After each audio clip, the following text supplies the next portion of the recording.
other commissioners check in, and we're waiting on a couple more to come.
I'd like to call the Butte-Silver Council of Commissioners special meeting for Tuesday, July 1st, 2025 to order.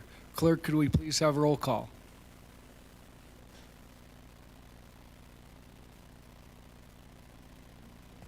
Seven present, 5 absent. 7 present, 5 absent. Please note that Commissioner Healy, Commissioner O'Leary, Commissioner Shea, Commissioner Mankins, and Commissioner O'Neill are presently absent. We may have a couple come in just a little bit late.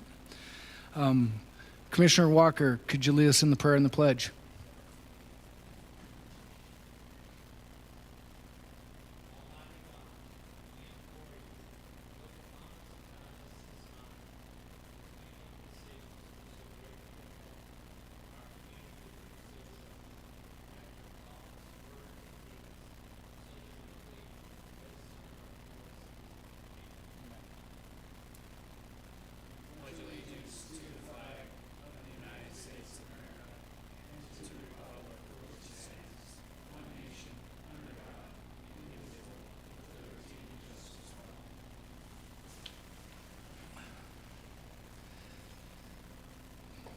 Next, I'll call for any public comment on any item on the agenda tonight. And we do only have one item on the agenda. Seeing none, I'll call for the special meeting. So J.P. Gallagher, Chief Executive, is calling for a special meeting of the Butte-Silver Council of Commissioners for Tuesday, July 1st, 2025 at 5:30 p.m. in the Council Chambers, Room 312, to discuss fiscal year 2026 budget priorities and initiatives and referral of the preliminary budget to the Budget and Finance Committee. So we have our first communication, item number 1, 2025-336, Karen Hassler, Finance and Budget Director, requesting Council of Commissioners authorization to schedule a special meeting on July 1st, 2025 to refer the fiscal year 2026 preliminary budget to the Finance and Budget Committee for the July 9th, 2025 Finance and Budget Committee meeting. So I want to welcome Director Hassler, and I just kind of wanted to say I asked our directors and managers and department heads to be here as they have gone through and we've had budget meetings with everyone, and they work diligently to really bring this budget to you today, and worked directly with the Finance and Budget Director Karen Hassler and her department diligently on this to present this to you. So welcome, Director Hassler. Thank you, Chief Executive Gallagher. In conjunction with the Chief Executive's office, we're pleased to present you with the fiscal year 2026 preliminary budget. preliminary being the focus. There will be many changes. We'll see many amendments coming through until this budget is adopted in August upon the receipt of the certified values from the Department of Revenue. So the fiscal year 2026 preliminary budget appropriation is $168.4 million compared to $180.2 million for fiscal year 2025. This is an overall decrease of 6.5% or $11.8 million. I think this is to be expected as we have begun to draw down and spend those ARPA dollars on our capital projects over the past several years. We anticipated that we would see our preliminary budget numbers begin to drop. These budgeted numbers are exclusive of intergovernmental operating transfers. Like the 2025 budget, capital expenditures remain the largest single expenditure type for fiscal year 2026 as well.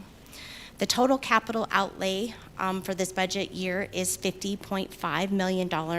This compares to $64.7 million for fiscal year 2025. This budget currently contains $12.1 million in capital outlay projects related to ARPA funds in the water, sewer, and stormwater projects that are currently undergoing construction at this time. These projects have also been carried over from fiscal year 24 and 25. As well as the $4 million in economic development grant dollars for the Silver Lake water system improvements, and $7.9 million in federal lands accessibility program grant funds that is to be used to reconstruct Roosevelt Drive. So new capital requests for this budget year, this is not an inclusive list. In the books that are, or the folders that are on your desks, there is a copy of all of the preliminary budgets. In the back, there is a list of all of the capital requests and whether they've been approved in this budget or not. So for that entire list, we don't discuss everything here, but if there are any questions, when you are reviewing that list, please don't hesitate to reach out. Some of the larger capital items are $310,000 for a new roof for the molten water treatment plant, $120,000 for a new roof at the water shop on Galena Street, $500,000 to construct a new building utilizing TIFID number 2 reserve funds, $275,000 in change to construct bulb outs and intersections in Uptown Butte, $190,000 for 2 ADA paratransit vans, $350,000 for 2 fire rescue apparatus, $250,000 for a new basketball court at the Civic Center, and $680,000 for a Vector truck for the Department of Reclamation. Additional capital will be described later, and a summary of the changes in the fiscal year 2026 budget over 2025 by expenditure class include the following. So salaries, so this takes into Butte-Silver Bow's budget in total. So it includes all of the general fund, special revenue funds, and all of our enterprise funds and internal service funds. We'll talk about those, and then we'll specifically talk about just tax-supported funds. So those are funds that primarily rely on support of levied milled tax dollars to fund their budgets. So overall, salaries, wages, and employer-provided benefits increased by $1.54 million, or 3%. Operating, maintenance, and contracted service expenditures decreased by $140,946. The decrease includes a reduction in professional services for the TIFID number 2 for the amount of $550,000. $150,000 reduction for a contract to complete the ADA accessibility study for Butte-Silver Bow facilities, and $333,000 in other purchase services in the water division for fuel reduction, a fuel reduction contract at the Basin Creek Reservoir. The decreases are offset by increases to our MMIA liability and property insurance costs, operating costs for our detention center, equipment rental costs for roads, and increases to concession costs for the Civic Center and for merchandise for resale costs at the Highland View Golf Course. Our debt service has decreased by $431,000. This reduction is primarily due to the extinguishment of a loan for the public safety projects related to radio purchases. And additionally, last year we had budgeted for a loader in the road department to be financed. That loader came in well under budget, and they were able to pay cash for that. And so that resulted in a decrease in the amount of debt service from fiscal year 2025. In our economic development grants and donations, we have an increase of $1.44 million over fiscal year 25. This increase primarily relates to an increase in budgeted donations in the TIFID number 2 fund of $1.35 million. There's also $100,000 included in this year's budget to support operations of the Butte Rescue Mission, funded through the local option marijuana tax funds. The fiscal year 2026 budget also includes $278,000 in Montana opioid abatement trust funds and CDBG grants totaling $1.2 million for the Rescue Mission, Aspen Place Apartments, the Finland Hotel, and the Phoenix Building. There's also a Big Sky Trust Fund grant in the amount of $300,000 for Praxis that remains in the budget. These numbers will decrease once we reconcile our final project billings from these particular businesses, and so you'll see those amounts decrease going into fiscal year 2026 budget as an amendment. And as mentioned above, the capital outlay decreased by $14 million, so we'll talk about that a little bit more within the capital schedules. So within the tax-supported funds, if you were to look in the back of your budget book, there's a resource and requirement schedule, and the first page of the resource and requirement schedule lists all of the funds that are considered truly tax-supported funds.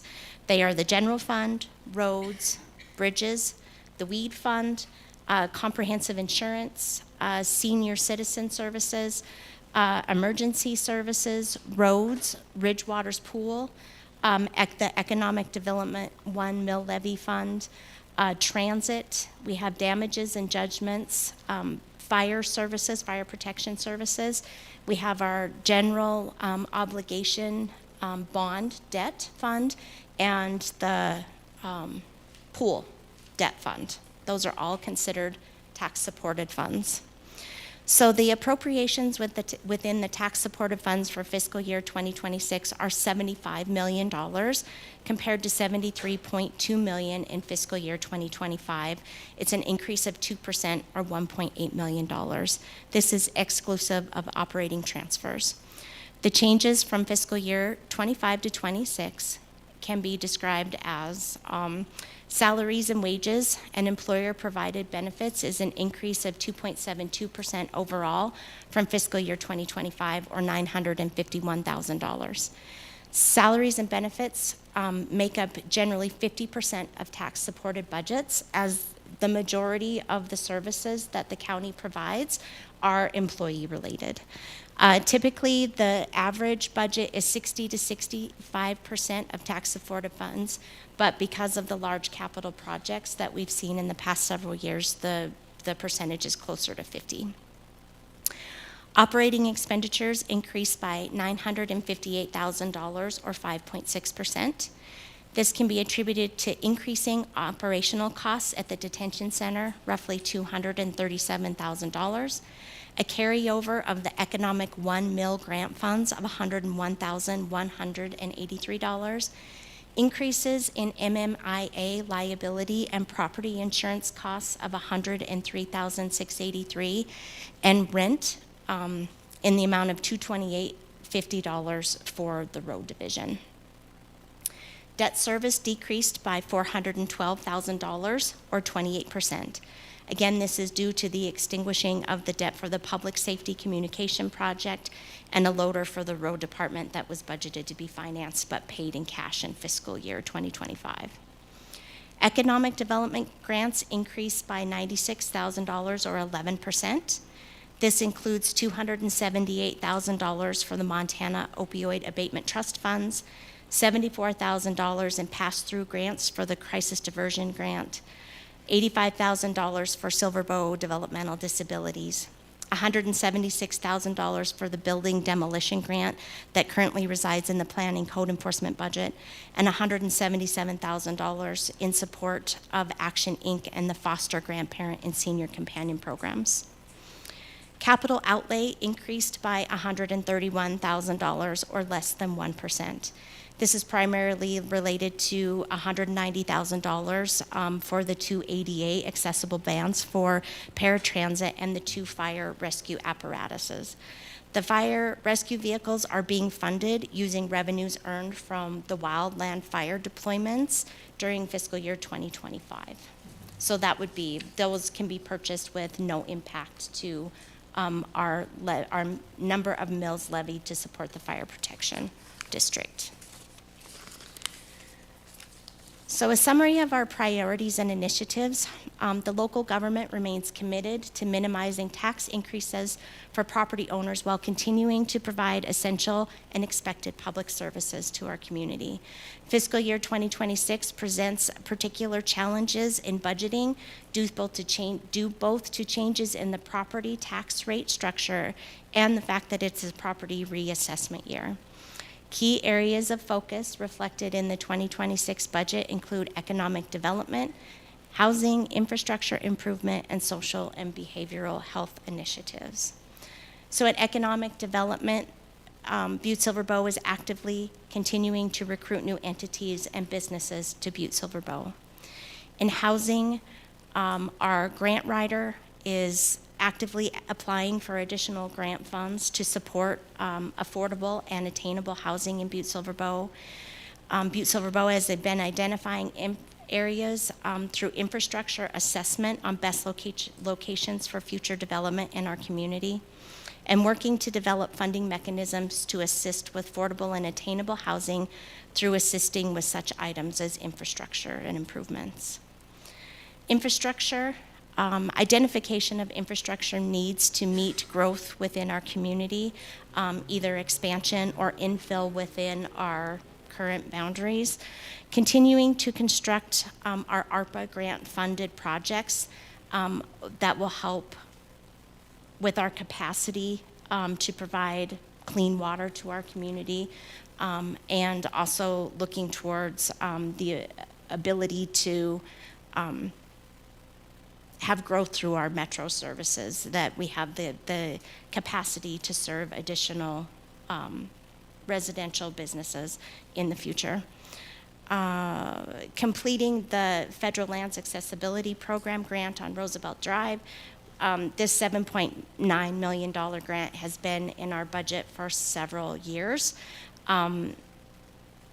We see some movement and then it stops. So we'll just continue to carry this forward until we do see a kickoff of the project. The Silver Lake EDA grant, which is an economic development grant for $4 million worth of improvements to our Silver Lake water system that will help our industrial water system and enable us to continue to provide that industrial water source to our Montana Connections Park. And road improvement, the total capital for road improvements this year is $5.1 million. This is in addition to the $7.89 million budgeted for the Roosevelt Drive project. Social and behavioral health, Butte-Silver Bow continues to expand the various services for crisis response, case management, addiction, homelessness, and jail diversion programming through grants obtained through our health department. Efforts, we're going to continue efforts with community partners to work together to improve access to individuals in need of services, and continued funding under the HART grant, Mobile Crisis Near-Term Initiative, and Montana Opioid Abatement Trust grants will allow us to provide additional services and receive nearly $500,000 in grant funding. Butte-Silver Bow will continue our DUI and Veterans Court to help provide services to our DUI offenders and veterans on addiction and helping them through the court system so that we can, help our community. And also use of the marijuana local option tax. Currently, we have approximately $84,000 for an adult probation officer funded from this fund. And this year, an additional $100,000 to support the Butte Rescue Mission with their operations. In the manner of security and safety, the budget includes $30,000 for bulletproof vests and tasers for law enforcement and $132,000 for 2 new vehicles. The budget also includes 3 carryover vehicles from fiscal year 2025 that were not able to be purchased just due to time constraints and availability through the vendor, I believe, is in Florida. And we order them, and we never know when they're going to get here. So we did receive 3 of the 6 that are in the fiscal year 2025 budget, so we'll carry 3 over. This is for an additional 2. The budget also includes, as a carryover, $300,000 in funding in ARPA funds for countywide phone system upgrades. As far as buildings, we have $167,000 for improvements to the animal shelter. These improvements will be funded through life insurance proceeds that were recently received by the animal shelter. There was money that came from an estate, and then 3 separate life insurance policies from one particular individual to the animal shelter that will help fund these building improvements. The TIFID number 2 has $500,000 budgeted for building construction. Fire station number 1, $15,000 for stucco repair, and $53,200 for sheetrock and insulation repairs at fire station number 2, and this is a carryover item from fiscal year 2025. There's $160,000 for construction of a steel building at the Armory Complex, $310,000 for a new roof at the Molten Water Treatment Plant, and $120,000 for a new roof at the water shop on Galena Street. Improvements other than buildings, there's $50,000 to renovate the first floor area of the building code offices. This is the area that was formerly the men's restroom. And this area has just been, since we have the new restrooms, this area has just been walled off, I believe, and is adjacent to the planning department. $518,000 to complete the Civic Center parking lot. $2.12 million for stormwater infrastructure on Holland and Alaska streets. $275,000, as mentioned before, for bulb outs and intersections in Uptown Butte. $1.8 million in stormwater improvements funded through reclamation. $519,000 for phase 2 of the courthouse restroom renovation and rehabilitation project, which will include the 2nd and 3rd floor. $705,000 for window replacements at the courthouse. Water main renewals of nearly $1.4 million, and sewer line replacements of $400,000, plus an additional $300,000 for cured in place pipe projects through the Metro Fund. We're getting there. We're about halfway. So equipment, as mentioned, $190,000 for 2 paratransit vans. 86% of this is grant funded through the Federal Department of Transportation. $2.5 million as a carryover for our transit vans, which are also funded through grants. $350,000 for the 2 fire rescue apparatus, which are funded by the wildfire deployment funds. $132,000 for 2 law enforcement patrol units. $227,000 for fire station alerting systems at Station 1 or 2. This is a grant-funded project through the Department of Emergency Services. $160,000 for a skip loader for the road department. $250,000 for a new basketball floor at the Civic Center. $20,000 for playground equipment at Clark's Park, and $680,000 for a Vector truck for the Department of Reclamation. Moving on to staffing. As staffing as a whole, county-wise, represents approximately 32% of the total bid of the total budget and 48% of tax-supported funds.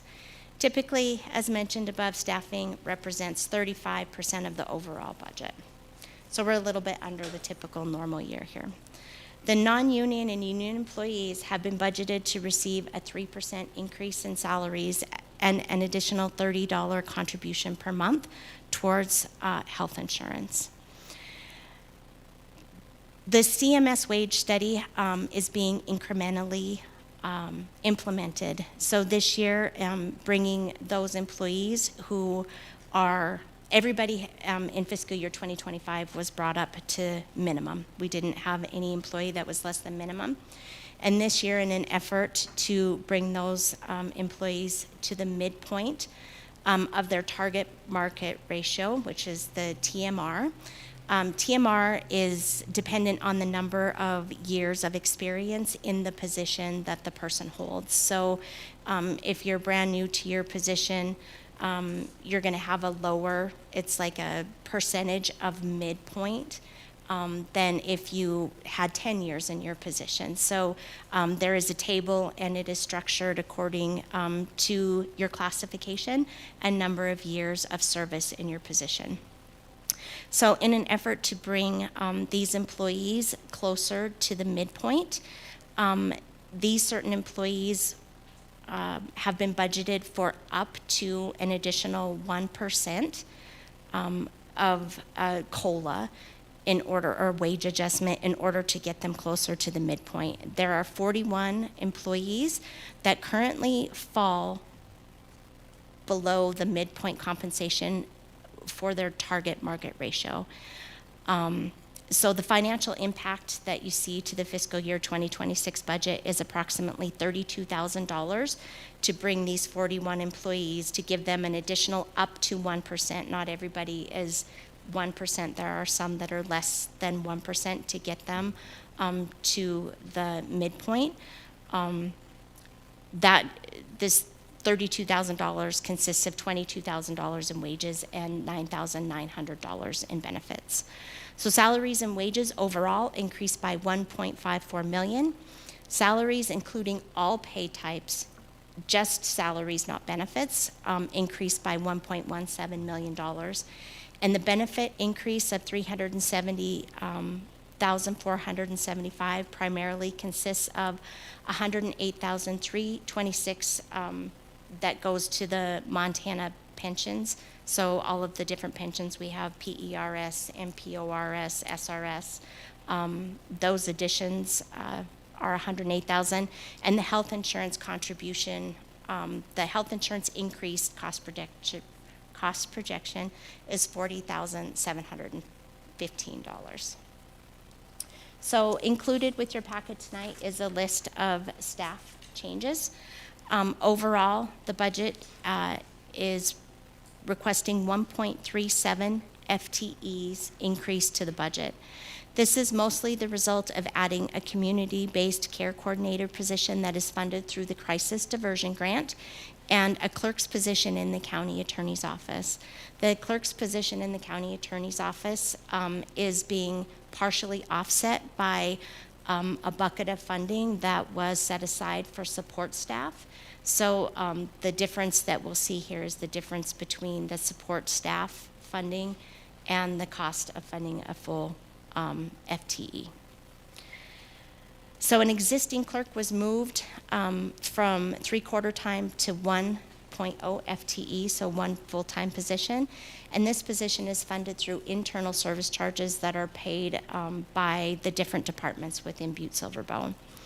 Some of the other increases include a 0.42 increase for a disease intervention specialist and a 0.2 FTE for a prep health educator. These are grant-funded positions through the health department.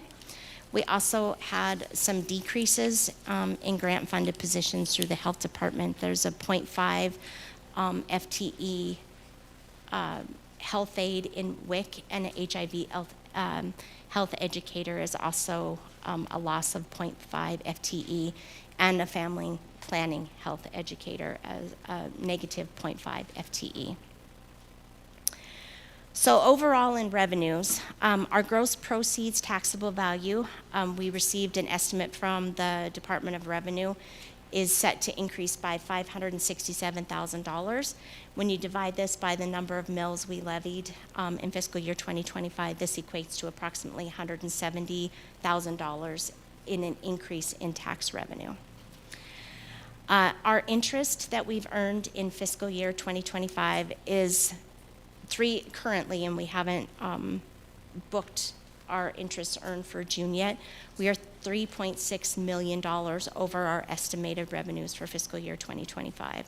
So that is a direct boost to our revenues. We intentionally budget our revenues, our interest revenues low, I'm not going to say low, conservatively, because we're at the mercy of the feds, and when they adjust the rates, you can't ever really guarantee if you budget your interest revenues high and then there's a drop in the rates, then you've left yourself in the position for a deficit. So we're just very conservative when we budget for our interest revenues.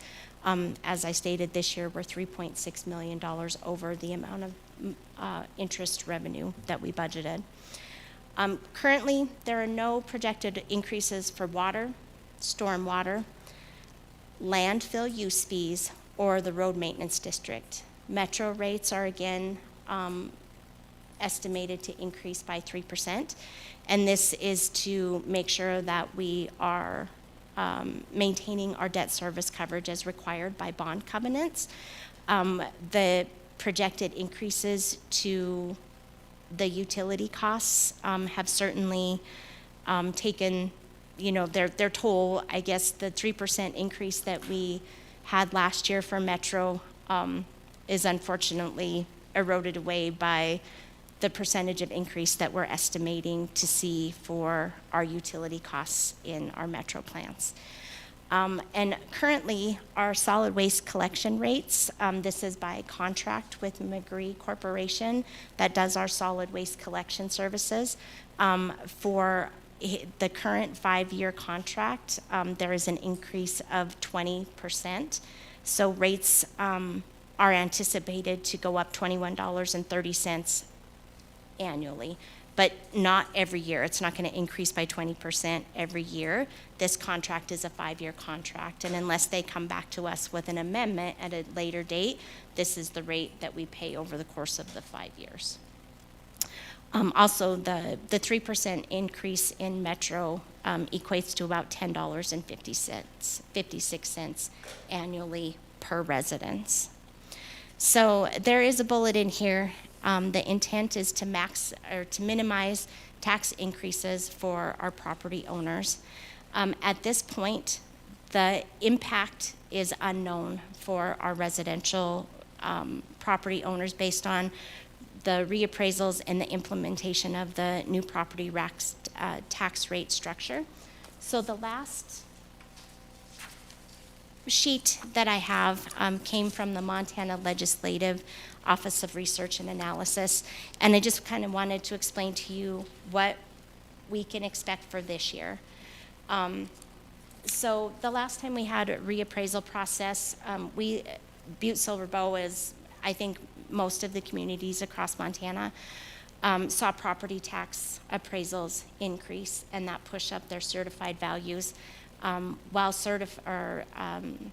centrally assessed decrease. So our certified values went up, but it was a shift in the tax burden away from centrally assessed and onto our residential homeowners.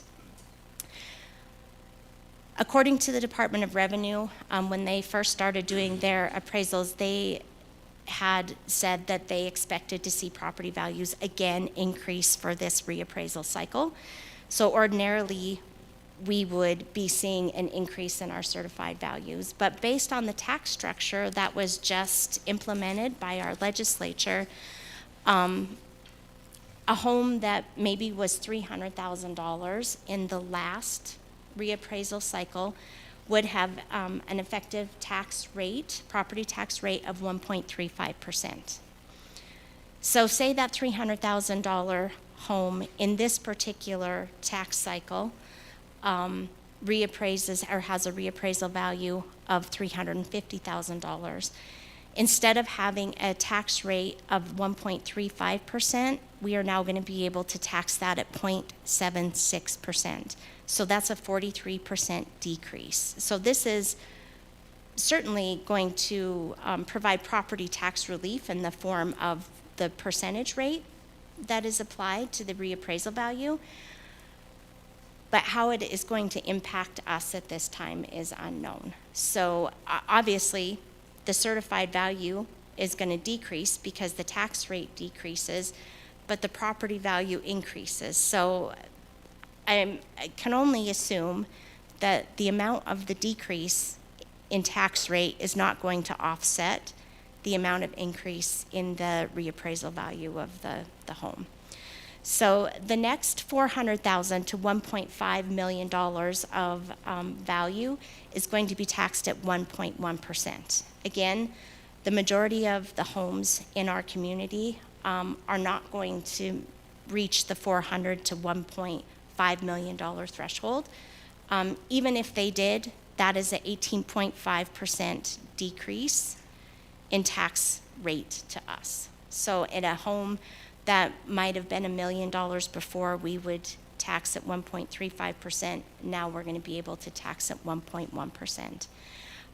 Any properties that exceed $1.5 million will be taxed at 2.2%, which is an increase of 63. How many properties we have in Butte-Silver Bow that exceed $1.5 million in value, I don't believe that we will see many of those. So that increased tax rate, I don't think will have much effect on our certified values. So the long and short of it is right now until July 14th, we can send in a request to the Department of Revenue to get an estimate of what the residential and commercial properties will be, what that assessed value will be. It does not include centrally assessed, but it will take into account these new tax rates. So while the tax rates may go down, and the certified value will reflect that, what the result would be is us having, Butte-Silver Bow having to levy more mills in order to balance the budget. But because the tax rate is less, the amount of those mills levy will be less to the property owner. So it could be a wash right now. I just think we just have to wait and see what's going to happen when we start to get these estimates on these values. It's kind of confusing.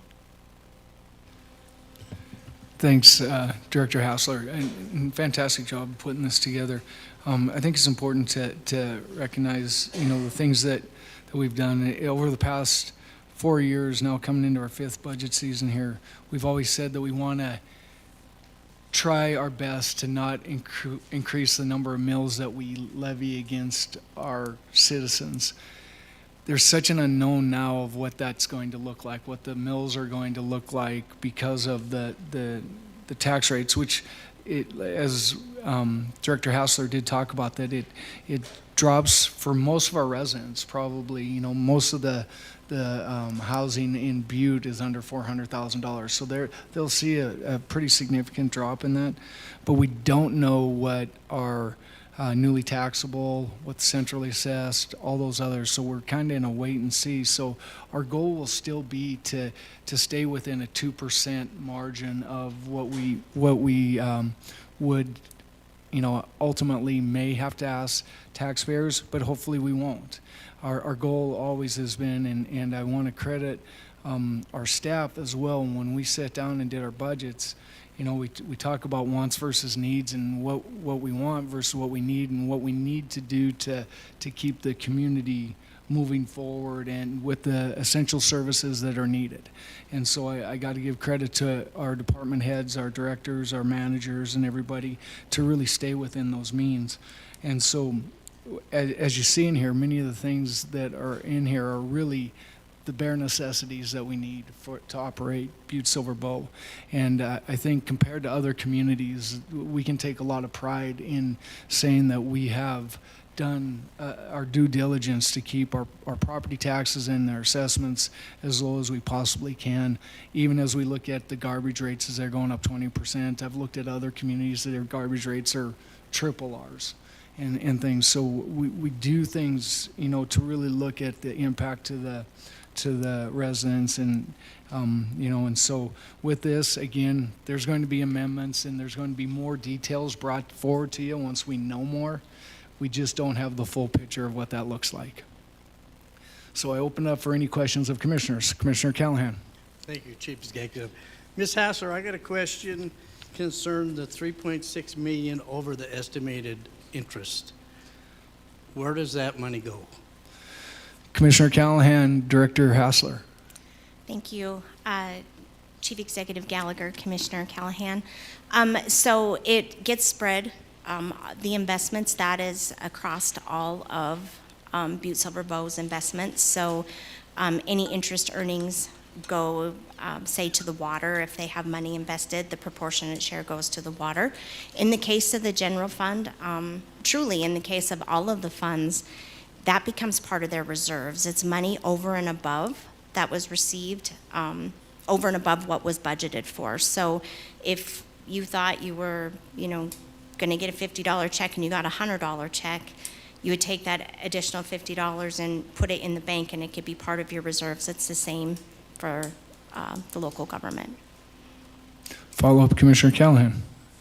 That's a great idea, but I guess my question after that is, we're borrowing money to buy a compactor at the dump. Would we not be better off using that money to pay the compactor off rather than pay interest? Are we kind of... Commissioner Callahan, Director Hassler. Chief Executive Gallagher, Commissioner Callahan. We actually are not borrowing money from a financial institution for a compactor at the landfill. The landfill's finances don't allow them to pay for the compactor outright, and they're an enterprise fund, so we can't pay for it on behalf of them. But they're borrowing the money from the general fund, and they're going to make those payments back to the general fund with interest at the intercap loan rate. Okay, thank you. Oh, I guess I've got one more. Follow up, Commissioner Thank you. Callahan. And I think this one maybe Mark Neary might have to answer, but maybe you can take a shot at it. The Roosevelt Drive deal, the money's been there, the project's been in the hopper for many years. What's the holdup? Why are we not getting this completed? Commissioner Callahan, Director Neary. Thank you, Chief Executive Gallagher, Commissioner Callahan. It's still in design. All we did was apply for the money. It's out of our control. It's a federally funded project, so I think right now they're about 60% design. And every year that goes by, we get less of a project for sure, but it's out of our hands. It is in the works, and it'll, they're talking about maybe a 28 construction season. Okay. So it's still a ways out. Thank you. And Commissioner Fisher. Thank you, Chief Executive Gallagher. So that's $7.9 million. We've not received that yet. For the Commissioner Fisher, Director Hassler. Thank you, Chief Executive Gallagher, Commissioner Fisher. The answer is no, and we will not ever receive that money. It is a project that is being federally funded, and when it's done, it will belong to us, and so we need to recognize that as an asset and as a revenue, but we won't ever get the money. Thank you, Director Hassler. Any other questions of commissioners? Commissioner Morgan. Thank you, Mr. Chief Executive. Just a couple. So I noticed on here you have the Big Sky Trust Grant in the amount of $300,000 for Praxis. Can you explain that to me, like how we got that? Commissioner Morgan, Director Hassler. Chief Executive Gallagher, Commissioner Morgan. This was a grant application through the, which is it, the Montana, there's several there, I think. Sorry. Big Sky Trust Grant, so it's not, it's been in the budget for several years, and they keep having it extended until such time that Praxis will be able to draw funds on the project. There is an appropriation for Praxis, and then there is, I think, some additional funds there totaling $300 or $300,000 for the grant administration. So this is a pass-through. They apply through the money, but it comes through Butte-Silver, much like our CDBG grants or our community development block grants. So the money just passes straight through us and goes to benefit the grant applicant. Follow-up, Commissioner Morgan, and then Commissioner O'Neill. Thank you very much for that.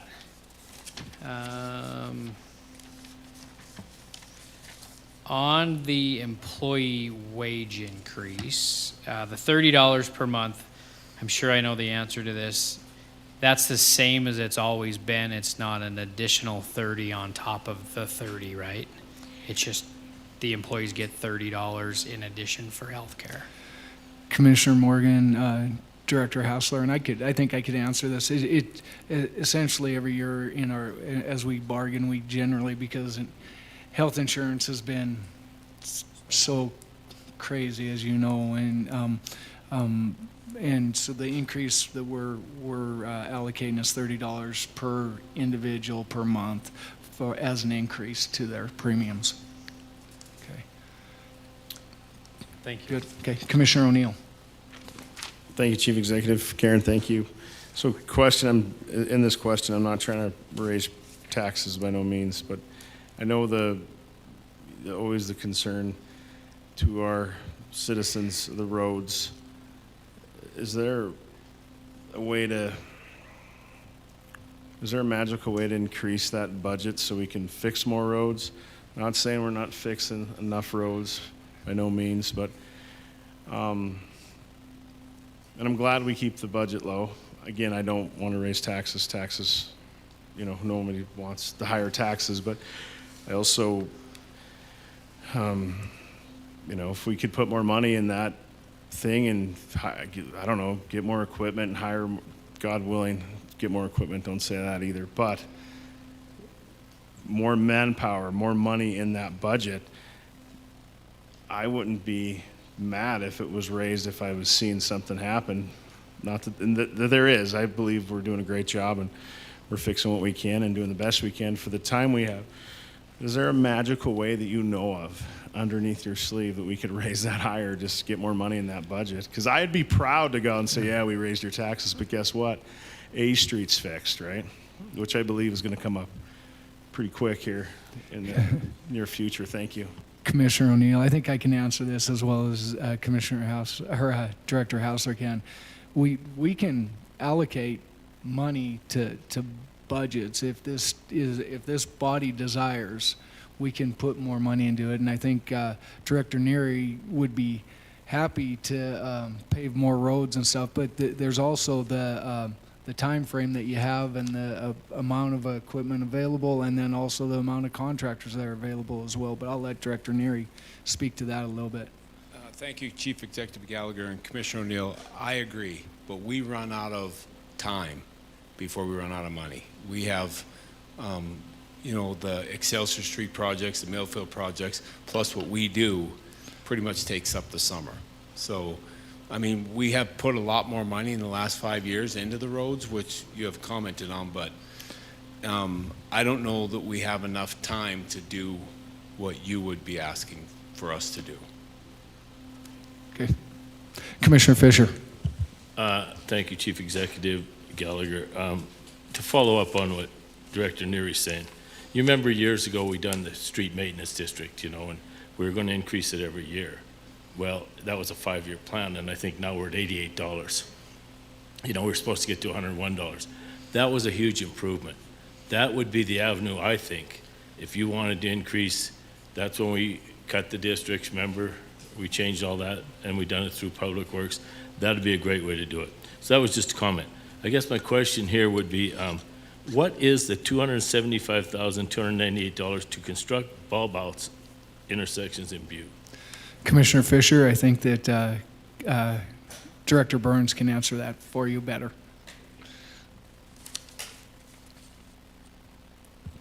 Thank you, Chief Executive and Commissioner Fisher, members of council. That allocation is for the bulb outs on Granite and Main Street, and this is a funded project through the URA. Follow-up, Commissioner Fisher. Thank you, Chief Executive. Thank you, Karen.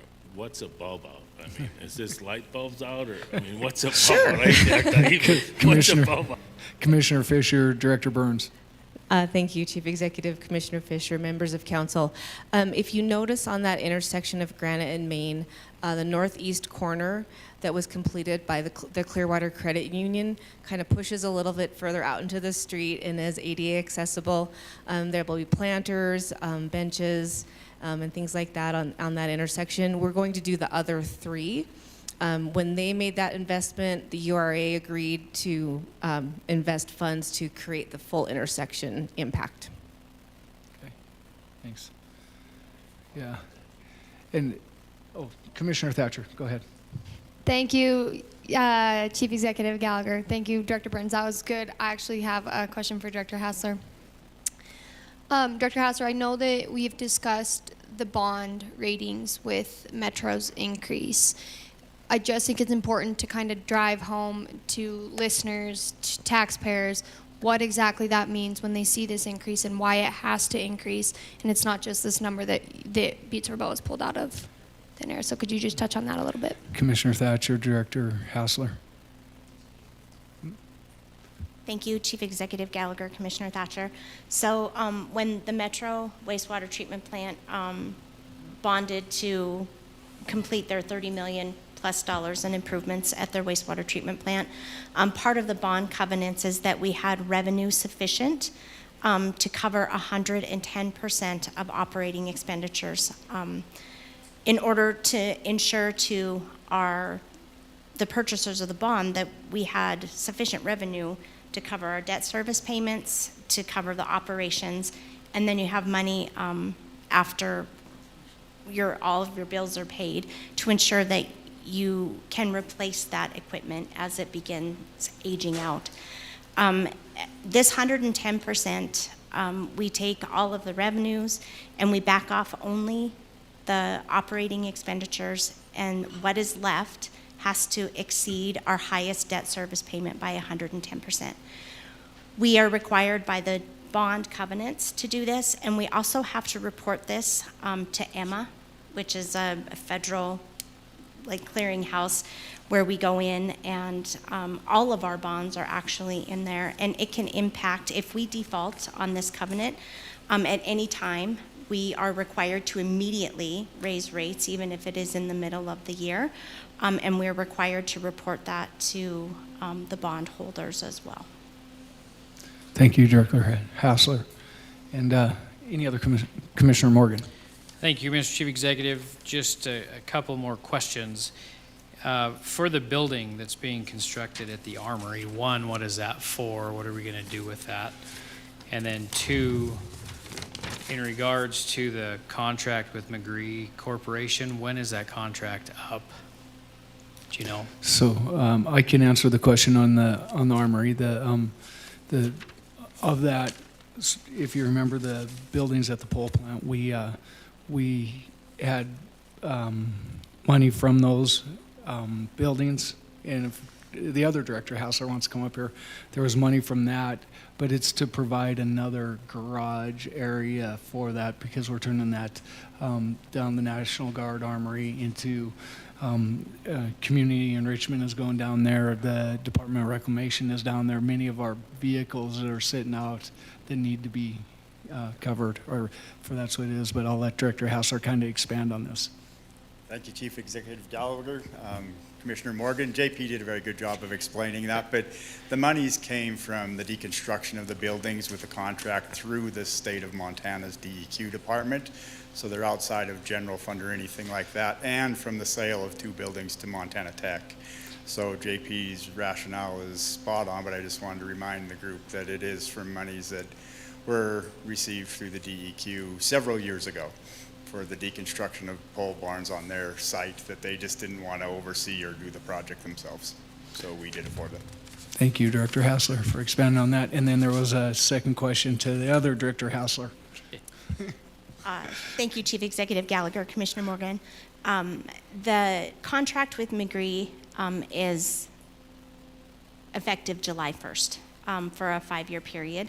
So you will see on the July 2nd agenda for tomorrow night, there is a new contract that is before you for approval. Thank you, Director Hassler. Commissioner Callahan. Thank you, Chief Executive. I think I need the other Hassler up there. Thanks, Eric.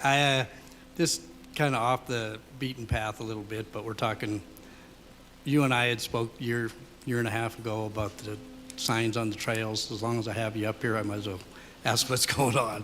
They're in really, really rough shape. We were looking into finding a new way to do different signs. How's our progress? Commissioner Callahan, Director Hassler. Chief Executive Gallagher, Commissioner Callahan, we are working with Tash Communications, I believe is what they're called. They are the owners of the content, so they're kind of a sole provider, and working our way through the budget intricacies, if you will, of using a sole provider. We don't have any way of purchasing the content and having the signs made without going there. The bid was a little high and the heavy installation, so we're working with them as we speak on trying to close that loop, if you will. So, Follow-up, Commissioner Callahan. Any idea on, will it be in the next? Soon?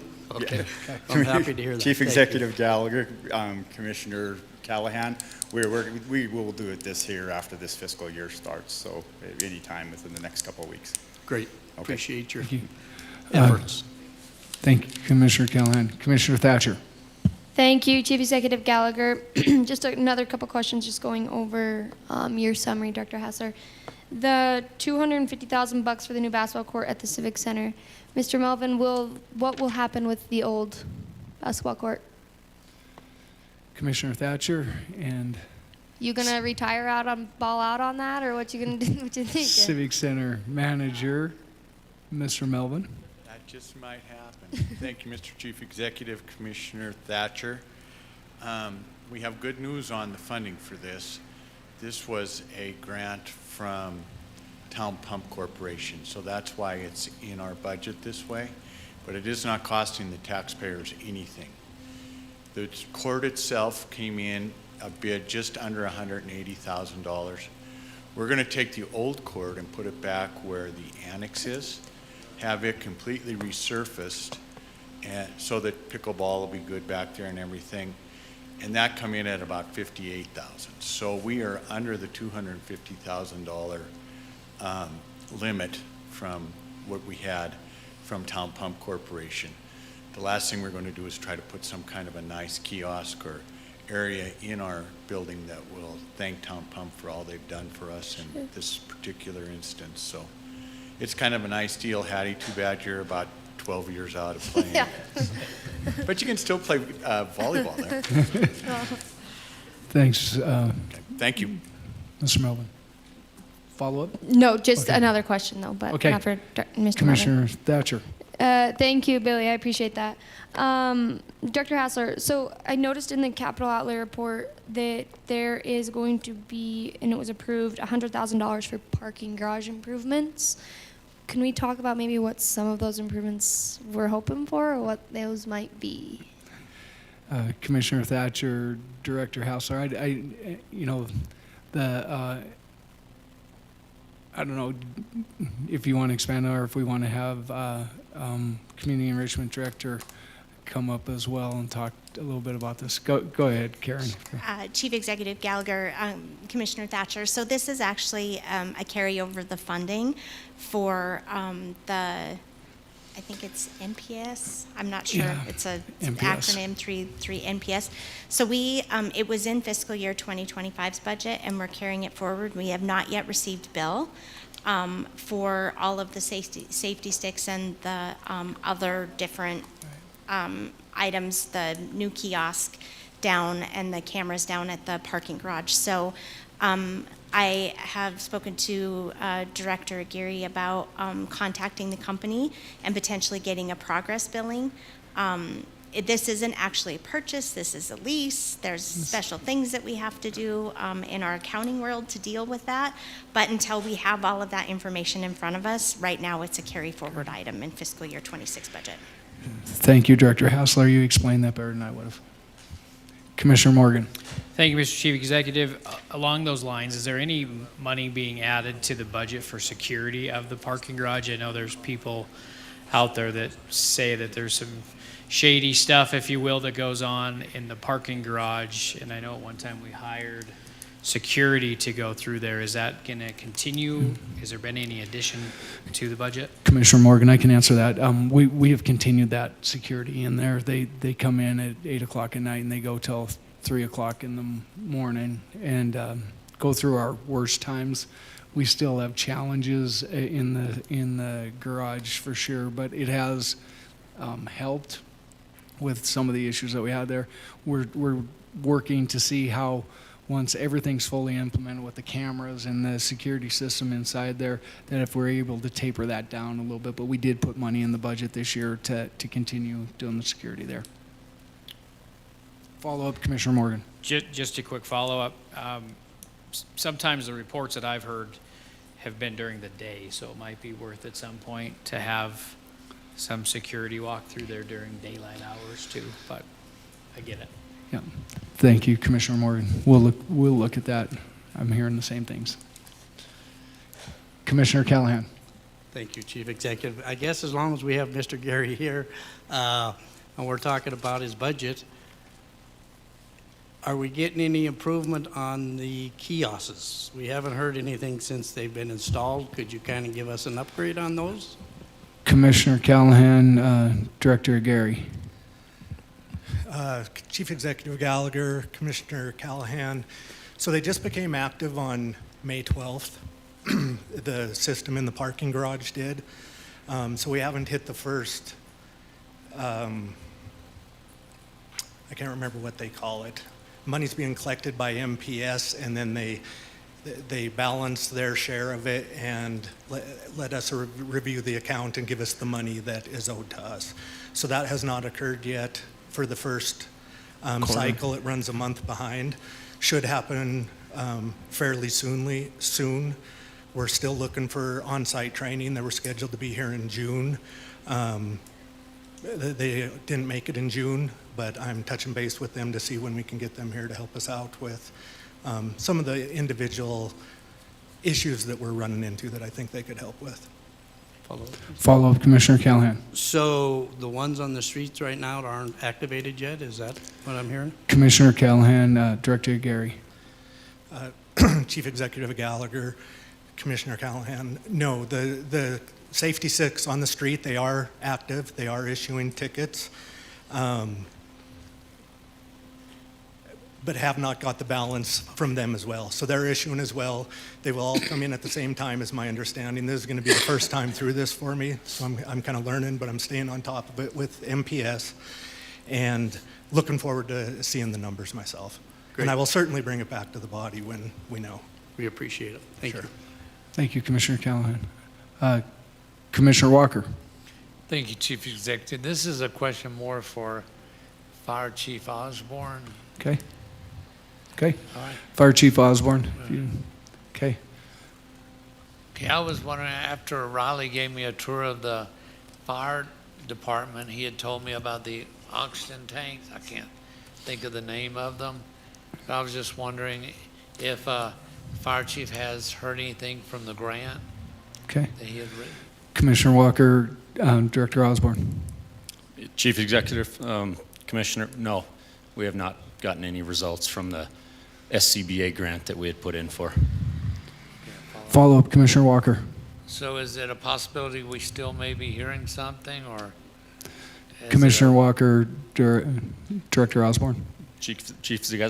Not Chief Executive, Commissioner. I think they are still going through the process and telling departments if they are eligible for those or not, but we haven't received any notifications. So fingers crossed still, but it is getting a little late in the process. So Follow-up, Commissioner Walker.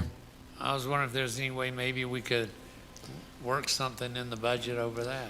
That's pretty Commissioner Walker, I think that there's a possibility of doing that. I think as this process continues forward, we could look to see if we get an announcement that this SCBA's are funded or not funded, and if they're not, then we could be looking at potentially providing additional funding in there to do that. The fire department also has a cap on what they can expend. So we're having to make sure that we stay within the parameters of the fire district and what their budget is allowed. But we can look at that. I think we're waiting for the announcement to see what we can do with that. Okay. Okay, thank you. Thank you, Commissioner Walker. Commissioner Morgan. Mr. Chief Executive, I don't know who would be best to answer this question. Back to the parking enforcement side of things, was there any discussions about adding a parking enforcement vehicle to get to the flats of Butte to enforce our trailer, camp trailer parking ordinance on the streets to get ticketed? I know that was an item that we were unable to ticket people for it. Commissioner Morgan, I think we could ask Community Enrichment Director Gary. Chief Executive Gallagher, John Morgan, or I read your name tag, I apologize. Commissioner Morgan. So we didn't put anything in the budget to purchase a new vehicle, but we do have parking commission vehicles. We've got two old, I believe they're older police cars that certainly might be able to be upgraded one day, but they get out on a daily basis going out to the neighborhoods. Basically complaint-based right now. Okay. Thank you, Commissioner Morgan. Any other questions? Commissioner O'Neill. Thank you, Chief Executive. This might be a question for Director Neary. This regarding the roundhouse and if anything's in your budget to make sure that the roundhouse is going to be completed with, maybe it is complete, I don't even know. And this is that we're out of the trailer, that the trailer's gone. Thank you. Commissioner O'Neill, Director Neary. Chief Executive Gallagher, Commissioner O'Neill, we have been chipping away at that project. There still is funds in there for the roundhouse. We put a certain amount of money in there for the purchase, and then it just got all insulated, the whole building did, and painted.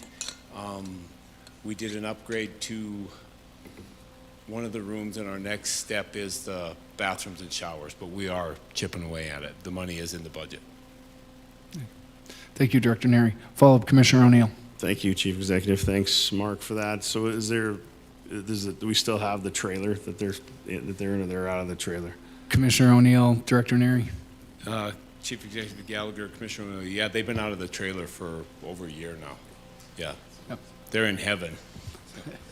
One clarification too, Commissioner Callahan, it is construction in 27 on flap right now.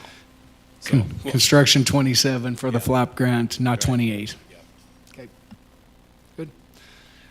Any other questions of commissioners? Once again, I want to thank Director Hassler for the due diligence, for all of the departments for their hard work. It's a process to go through all this, and I can tell you everyone advocates very strongly for their departments, but they also have understanding of what the financial constraints we have here as well. And so they've all made concessions and worked well to develop this budget. But if you have questions of any of the budget items, or if you have things as we're going forward, this hopefully will get moved on today. And so, Commissioner Morgan. Thank you, Mr. Chief Executive. I want to echo some of those comments, and I just want to thank everybody from the departments that have came to tonight's meeting. I know you guys all have something else that you could be doing right now, but it really is important at this venture to have questions asked and answered all in one, communication. This is a very long process, and a lot of work goes into this budget, and so I appreciate it. So thank you all for coming tonight. Director Hassler, I do have a couple questions just so we can outline the process moving forward. So the communication that's before us tonight, You have specifically asked that this be forwarded to the Finance and Budget Committee. I just want to clarify that this will not show up on the Finance and Budget Committee that's tomorrow night because of proper notification and such, so don't think that it's going to be there, and don't call and say it's not on there, because it won't be on there. But I'm curious if you can outline the next steps of what we go through to approve this budget, just to remind everybody. And then second, if there's a commissioner that wants to add something to a budget, can you tell us what that process would look like as well? Commissioner Morgan, Director Hassler. Thank you, Chief Executive Gallagher, Commissioner Morgan. So this communication is requesting to be referred to the preliminary budget to be referred to Finance and Budget Committee on July 9th for discussion. At that time, we can discuss at that meeting, but they will also refer then it back to the Committee of the Whole so that it can be discussed with the entire members of council. From there, when it gets referred, it will have to be segregated from the Finance and Budget agenda to be discussed. At that time, I think as long as it stays on the agenda, it can be talked about at all of the meetings. So at this time, I think on July 23rd, I will schedule a presentation to the entire council regarding the budget. We will also schedule a public hearing for the first week in August that will remain open until the budget is adopted, which we will receive certified values the first week in August. So anytime after that, and after this body feels comfortable moving forward with adopting the amended budget in August, then that's when that would happen, usually the second or third week of August. There will be public hearings regarding the preliminary budget. There's public hearings regarding rate increase for the Metro services, and there'll also be a public hearing regarding the rate increase for the landfill, or not landfill, but the solid waste collection service fees. As far as if any member of council wants to make a request to add anything to the budget, to the preliminary budget, they would need to come forward with a request and also a potential source of funding in order to add something to the budget. So if somebody were to come in and say, well, I'd like to see us have the alley rally open year-round. I know that was a discussion in Public Works last week. The potential budget impact of that is an additional $105,000. Somebody would have to say, I would like to add this to the budget. This is the impact, and this is where the fees are, this is where the revenue is going to come to support the request to amend the budget. Follow-up, Commissioner Morgan. Thank you, Mr. Chief Executive. And is that request an email directed to you, or is it they have to send a communication to the council in a formal spot, or exactly what does that look like? Because that's been different over the years. Commissioner Morgan, Director Hassler. Thank you, Chief Executive Gallagher, Commissioner Morgan. Last year, I do believe it came in the form of a communication from former Commissioner Reardon, where he requested funding the use of some ARPA funds. I think, that last year was my first year of implementing and adopting the budget. So prior to that, I'm not entirely sure if they were done just by email request or if it was done by communication. I can. Commissioner find out for Morgan, I sure, think though. as long as I've been here, it's come in the form of communication asking to add additional funding and where they're asking for it to come from. Okay. I don't know if it's been done differently any other time though. Okay. Commissioner Anderson. Thank you very much, Chief Executive. Director Hassler, I do have a question on this. I don't know if it is in the budget. It might be a question for you or Director of Parks, Frederickson.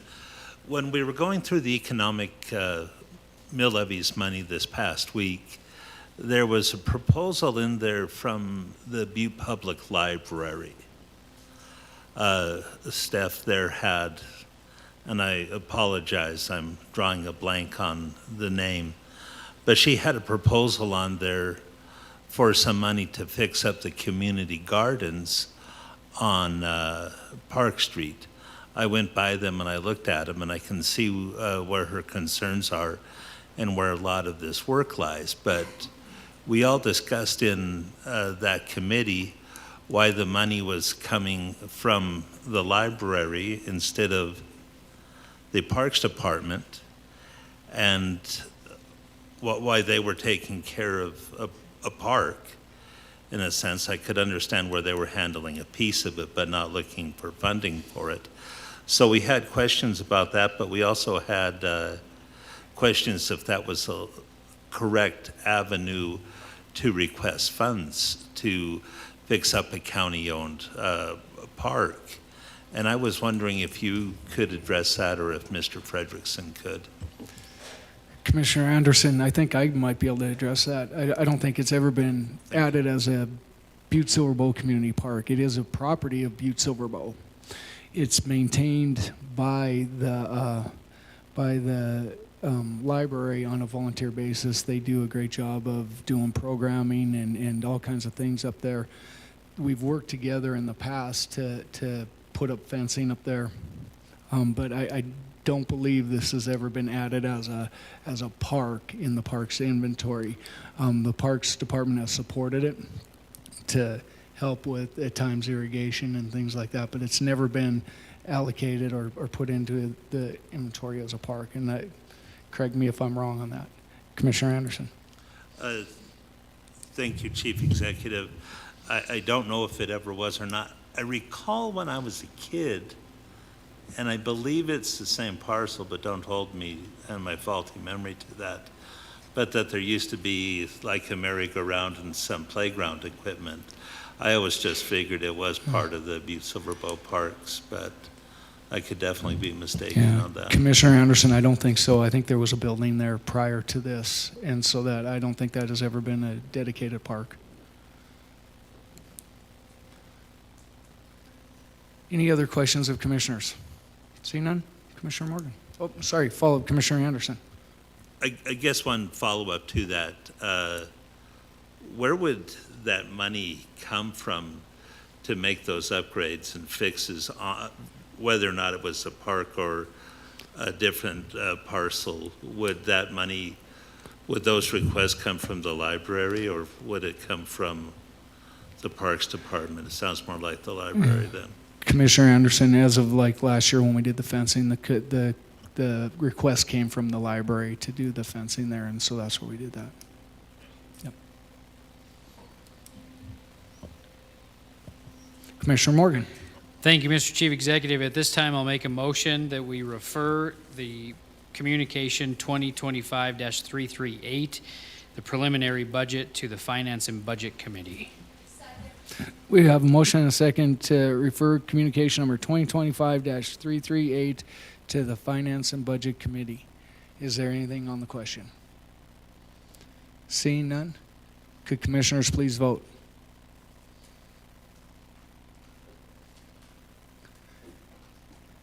And would anyone like to change their vote? Oh, Commissioner Anderson, I think there we go.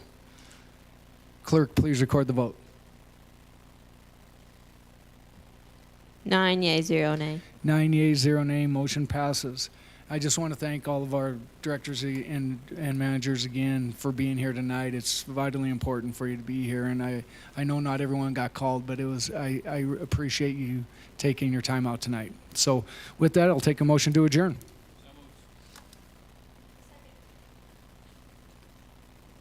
The question, the record should show that Commissioner Mankins and O'Neill are here and present. Oh. They did come in. Yeah, late. so we need to add to the record that Commissioner O'Neill and Commissioner Mankins came in after roll call, but are added to tonight's agenda as present. Now, we have a motion and a second to be adjourned. All those in favor signal by aye. Opposed? We are adjourned. Thank you.